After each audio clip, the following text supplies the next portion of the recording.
Sa isang maliit na bayan sa ilalim ng bukirin, may isang alamat tungkol sa mga aswang na matagal nang naninirahan.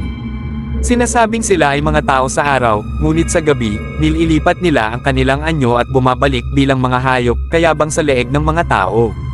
Isang gabi, si Mateo, isang batang mangingisda, ay nabahag ng kanyang pagkamausisa. Nakakita siya ng isang mabangong bulaklak na lumilitaw sa gitna ng madilim na gubat. Nakalimutan niya ang mga babala ng kanyang lola. "Ako'y malakas," aniya sa kanyang sarili, kaya't nagpatuloy siya. Sa likod ng bulaklak, narinig niya ang mga boses ng mga tao, ngunit ang mga ito ay tila naglalaban, napakalalim na tinig ng boses ng isang babae. Nagtago siya at nakita ang isang pangkat ng mga aswang na magkakasama. Sinasalungat nila ang isa't isa sa kanilang paghahanap ng kanilang susunod na biktima.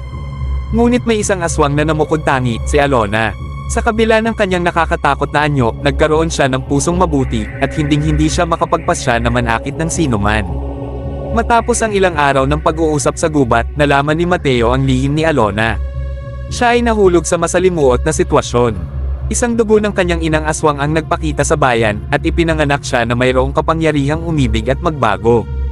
Natagpuan ni Mateo ang sarili sa kalangan ng labanan sa pagitan ng kanyang pag-ibig at ang takot ng bayan.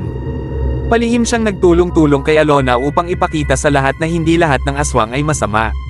Kasama ang kanilang mga kaibigan, nagpaplano sila ng isang kapistahan upang ipakita ang kasamahan at pagkakaunawaan. Ngunit sa huli, isang madugong laban ang naganap sa bayan, kung saan pinilit ng mga tao na ipagtanggol ang kanilang sarili mula sa mga aswang na naghanap ng makakain. Sa gitna ng kaguluhan, nagpakita si Alona para protektahan si Mateo. Ang kanyang katapangan at sakripisyo ang bumukas sa puso ng mga tao, na nagbigay daan sa pagbabago ng kanilang mga isip tungkol sa mga aswang. Sa huli, natutunan ng bayan na ang totoong lakas ay nasa pagkakaunawaan at pagtanggap.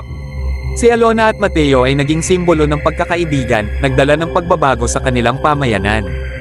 At ang kwento ng mga aswang ay naisulat sa kasaysayan bilang isang alamat ng pag-ibig at pagtanggap.